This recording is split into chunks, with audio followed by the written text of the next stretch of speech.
जी से पूछना चाहता हूँ कि जो पहला पिछड़ा आयोग, दूसरा पिछड़ा आयोग, मुंगेरी दिल्ली में इस तरह के घटियाबाज आप ही बोल सकते हैं। अरे इस तरह के घटियाबाज के परिवार की चर्चा करें। मैं जाति का भी नेता नहीं मान रहा हूँ। जाति के नाम पर वोट बटोर करके अपने परिवार को प्रमोट करने वाला नेता मानता हूँ। सच कड़वा लगता है, सच कड़वा लगता है। मैं जानता हूँ आपको हजम नहीं होता, सच को हजम करने की हिम्मत नहीं है। प्रोफेसर है तो आपकी प्रोफेसर में रह चुकी हूँ, जिस स्कूल में आप पढ़ रहे हैं उसकी हेडमास्टर में रह चुकी हूँ, तो आप कम से कम मुझे ललकारा आप पैदा नहीं हुए थे पॉलिटिक्स में जब मेरी स्टोरी के पर्चे बनाकर लालू प्रसाद यादव छपरा का चुनाव 2004 में, बिल्कुल। और उधर तीर, आपकी बातें तीर की तरह लग रही है नवल किशोर जी को, आपकी बातें तीर की तरह। त्रिपाठी जी या त्रिपाठी जी से पूछना चाहिए कि त्रिपाठी जी का मतलब क्या होता है। ये बिना पढ़े भी त्रिपाठी जी कैसे हो सकते हैं? ब्राह्मण से कमजोर हमारे उत्तर प्रदेश में नहीं, हमें तो नहीं दिखा। हम तो नहीं मानते कि यादव कहीं से पिछड़ा है, मैं नहीं मानता हूं। और अगर नवल किशोर जी प्रोफेसर होने के बाद भी स्वयं को पिछड़ा कह रहे हैं। जय श्री राम दोस्तों,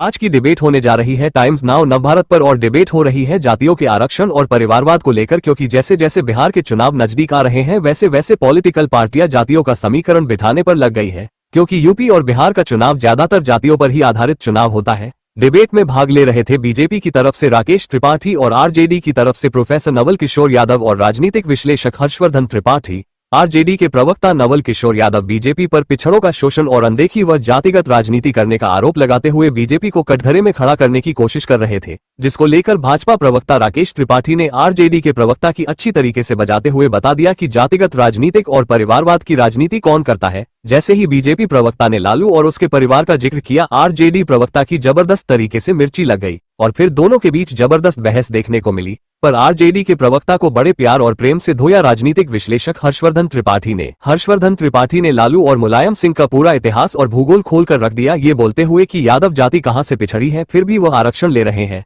इसी को लेकर बहस बहुत गर्म होने लगी। तो देखते हैं किस तरीके से नवल किशोर यादव ने पिछड़ों और अति पिछड़ों को लेकर क्या बोला और कैसे हर्षवर्धन त्रिपाठी और राकेश त्रिपाठी ने नवल किशोर यादव को अच्छी तरीके से धोया। डिबेट पूरी देखें, क्योंकि डिबेट का आखिरी हिस्सा बहुत ही जबरदस्त होने जा रहा है, जिसमें आरजेडी के प्रवक्ता को हर्षवर्धन त्रिपाठी ने कुछ ऐसा बोल दिया कि वो कुछ बोल ही नहीं पाए। शुरू करते हैं इस धमाकेदार डिबेट को। राकेश त्रिपाठी जी, पहले का आयोग, दूसरा आयोग, तीसरा आयोग, किसी ने कुछ काम नहीं किया और वो भी आपकी गलती हो गई।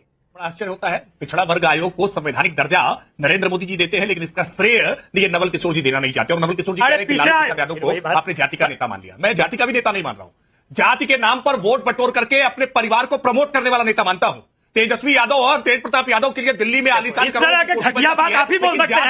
अरे इस तरह के घटियाबाज के परिवार की चर्चा करेंगे कि जाति के नाम पर वोट बटोर करके कुमार को हिम्मत है पूछने का बना लीजिए, क्या क्राइटेरिया है कि अमित शाह का बेटा क्रिकेट दुनिया में महाराज बना कर लीजिए। आप बता जाति के बारे में भी मत सोचिए, यही सब परिवारवाद है। अब नवल किशोर यादव भी बनाइए मत भाई, परेशान मत होइए। आप बोल रहे थे, मैं सुन रहा था। पूर्वक सुनिए, मेरा एक सवाल है। आप घटिया बात बोल रहे हैं, आपका जवाब देना पड़ेगा। अमित शाह के बेटे की चर्चा कर लीजिए। घटिया बातें सच कड़वा लगता है, सच कड़वा लगता है। मैं जानता हूं आपको हजम नहीं होगा, सच को हजम करने की हिम्मत क्षमता आप में नहीं है, मैं जानता हूं कुछ नहीं है, लेकिन ये सवाल है, ये सवाल है, बताइए ना, ये शेख सैयद पठान, ये आखिरकार क्यों चर्चा नहीं होती है? ये अंसारी और कुरैशी पर चर्चा क्यों नहीं करते? उसको अखिलेश यादव पीडीए में एक क्यों बता देते हैं? क्यों नहीं कहते हैं कि इसमें भी पसवंदा है? क्यों नहीं बताते हैं कि इसमें भी कुरैशी का गलत हो रहा है? तो अजीज खान साहब को देना पड़ेगा, लेकिन नवल किशोर जी, आप रोज रोज मेरी हिम्मत को ललकारा मत कीजिए। आप कहते हैं नविका कुमार के पास क्या हिम्मत है कि वो पूछ ले। फंस गया सीएम, इसे पार्टी की मीटिंग समझ के फंस गया। माननीय, आप पैदा नहीं हुए थे पॉलिटिक्स में जब मेरी स्टोरी के पर्चे बनाकर लालू प्रसाद यादव छपरा का चुनाव 2004 में जीते थे। 2004 में मेरी स्टोरी का पूरा पैम्फलेट बनाकर ना लालू जी अपना चुनाव जीते थे छपरा में। आपको शायद मालूम नहीं होगा, लालू जी से पूछ लीजिएगा। आप प्रोफेसर हैं तो आपकी प्रोफेसर में रह चुकी हूँ, जिस स्कूल में आप पढ़ रहे हैं उसकी हेडमास्टर में रह चुकी हूँ, तो आप कम से कम मुझे ललकारा मत कीजिए, मुझे ललकारा मत कीजिए। लेकिन बस हवा निकल गई। राकेश, आप अब रुक जाइए। सवाल बार बार पूछ रही हूँ हर्षवर्धन त्रिपाठी जी, लेकिन ये जवाब देना नहीं चाहते। मुझे लगता है कि योगी आदित्यनाथ ने भारतीय जनता पार्टी को भ्रम से उबार कर मूल पे लौटने का रास्ता दिखाते हैं। अब ये भारतीय जनता पार्टी के नेताओं पर निर्भर है कि वो इस बात को समझ पाते हैं और इस बात को समझ कर उस रास्ते पर चल पाते हैं या नहीं चल पाते, क्योंकि भारतीय जनता पार्टी की पूरी राजनीति ही इस पर टिकी हुई है। हिंदू शब्द के साथ अपने आप को जोड़कर कैसे राजनीति करती। वो अगर जाति की राजनीति करेगी तो भारतीय जनता पार्टी का कोई भी जाति का नेता दूसरी जातीय पार्टियों के जाति के नेता से बड़ा नहीं हो सकता, भले ही वो कुछ भी करे। ये संभव ही नहीं है। नरेंद्र मोदी को आप पिछड़ी जाति के नेता के तौर पर कहेंगे तो संभव ही नहीं, क्योंकि पिछड़ी जाति के दूसरे बड़े नेता माने जाएंगे। जबकि नरेंद्र मोदी ने बिना किसी संकोच के, ये इस देश को पता है, मैं कह सकता हूं कि जितने काम पिछड़ी जातियों के लिए, अनुसूचित जाति जनजाति के लिए मोदी सरकार ने किया वो किसी ने नहीं किया है।